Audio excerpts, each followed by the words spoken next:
কিরে তুই তোর না করছি আমগো ভাই তারাবি না, তারপরে তো আমগো ভাই তারাসকে। আমিও দোয়া করতেছি তো টিভি বেশি দিন টিকবো না, দেশ নষ্ট হয়ে যাবে।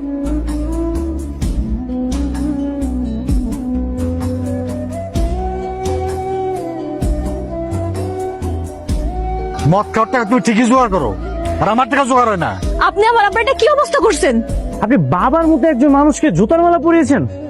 3 মাসের ভাড়া বাকি, আমার সংসার চলে কেমনি? আমার ভাড়ার টাকা না দিয়া ওই টাকাতে মদ খেয়ে ঘুরে বেড়ায়, আর আমি ভাড়া চাইলে আমার কাজ কলা দেয়। এখানে 20,000 টাকা আছে, বাকি 5,000 আপনার। আপনি কে আর আমাগর বাড়িতে কি মনে করে আসছেন?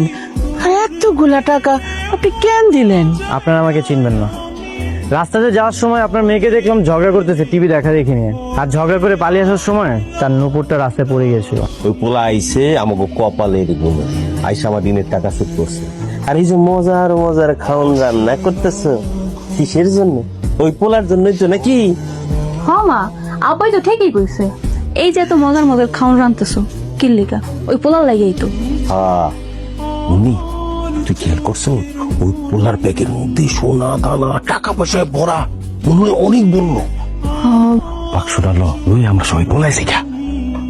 না না আব্বা, কি কইতাছো? পরে তো পুলিশ কেস হইব, তারপর সারা জীবন পালাই বেড়ান লাগবো। অনেকটা বুদ্ধি বের করো না বাবা।